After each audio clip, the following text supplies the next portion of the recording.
Hi guys! Okay, so what I am doing today is I'm going to be making a cloth covered wreath, and I'm using bits of fabric that I have left over from a craft project to do this. Now you can do this with a wreath, you can do this with foam round balls, you can do this with really any shape that you like and feel that you can decorate. We'll add some decoration to your house. Okay, so here's what I need. I bought at the craft store a round foam wreath shape. Now you'll notice that my wreath is flat on the back, so when I'm finished with it, first of all, I won't have to put my decoration on the back of this wreath. I'm only going to be decorating the front of it. It'll hang next to the door and it won't push out from the door as opposed to if it was a solid wreath. Additionally, when I'm finished, I'll also be able to easily glue ribbon to hang the wreath from the door. So, like I said, you're going to need your foam mold, whatever, it doesn't matter if it's one of the green molds or the brown molds or a white one like I bought. This one just happened to be on sale. If a green one had happened to be on sale, I would have purchased that. It is a little easier if you're using a sheer fabric. I would suggest if you're using a dark sheer fabric, try to get a darker mold. If you're using a light sheer fabric, try to purchase a white mold. So I have just a remnant of fabric left over from another craft project here where I actually made a runner for my table. But this was left over and I'm using a muslin. Now muslin is extremely inexpensive to use. It's about $1.80 a yard at Walmart. Or really any store that sells fabric. So it's really affordable if you're going to be doing little craft projects, especially if you're just getting into sewing. It's a great fabric to use because if you mess it up, it's not that big of a deal. You didn't pay very much for the fabric. You're also going to need a pen, or you can use a screwdriver if you don't have a pen handy. This pen does not actually write anymore, so if you are going to be using a pen, try to find one that doesn't write anymore. You're also going to need a pair of scissors, and you're also going to need some craft glue. You can use just about any craft glue that you want to use or have on hand. I recommend using an Elmer's or one that's meant to glue fabric. This one just happened to be on sale, so that's the one I picked out. You also preferably want to get one that has a pointed tip. Anything that doesn't have a pointed tip is really going to make it more difficult for you. So what I did is I started by tearing my fabric.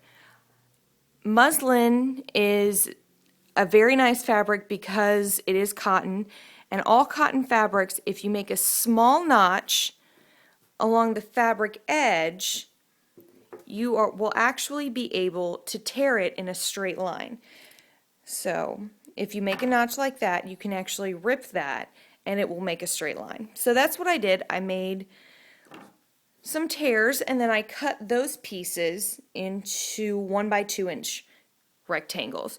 Now you can make those as little as 1 by 1, you can make them longer, say 3 inches a piece, really whatever you want, how fancy you want to get. You could also use several different fabrics if you have several different fabrics. Pretty much whatever you have on hand. I will tell you that silk-based fabrics tend not to rip very well, and they tend to shred, so you'll go to rip them and then they'll rip off to the side. So if you're going to be using a silk fabric, try to just go ahead and cut it. It doesn't have to be a perfect straight line. No one's going to be worrying about it. Okay, so once you have all your supplies and you have some of your squares, we're going to work around this. As you can see, I've already started. We're going to just kind of work in sections around your wreath or whatever kind of object you're using. You don't want to do all of the holes at one time and then glue the whole thing because you don't want the glue to dry. So we really kind of want to work in sections. What I've done is I pressed the pen into the foam and created a hole. So as you can see, I press the pen in and it creates a nice little hole for us. Now what I'm going to do is I'm going to fill that hole with glue. Usually I'll do about 4 or 5 holes at a time, And this is where the angled tip, the pointy tip, really helps, because you can push the glue into the hole, and then what you're just going to do is you're going to lay the fabric over the hole, and once again take your either screwdriver or pen and stuff it in there. And as you can see, what it does is it stuffs in there and then it just sticks out a little bit and creates this nice little fluff. So I'll do it again right around, and we'll go and backfill with some glue. And if you make kind of a mess, get some glue on your fabric that you've already put up.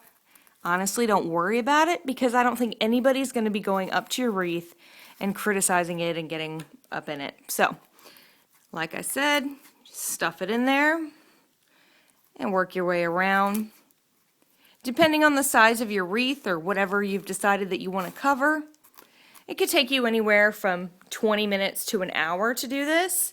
It's a great project for kids, and it's a lot of fun. And then at the end of the day, people say, oh my gosh, that's so cute. Where did you do that? And you can say that you made it. I've also seen, if you want to get really crafty, once you get all of the fabric surrounding your form, you can put little dots of glue on your fabric right at the tips, and if you have sequins or you have little gems, you can do those. And then when I'm done, like I said, I'm going to flip it over once this is dry, and I'm going to glue a piece of this fabric. I'm going to rip another piece, a long piece, and I'm going to go ahead and glue that to the back so I can hang it on my door. You could use a piece of decorative ribbon, really anything. You could even use wire if you were going for that country look. So hopefully this helps give you some crafting ideas, and I'd love to see some pictures of people who get inspired. So happy crafting!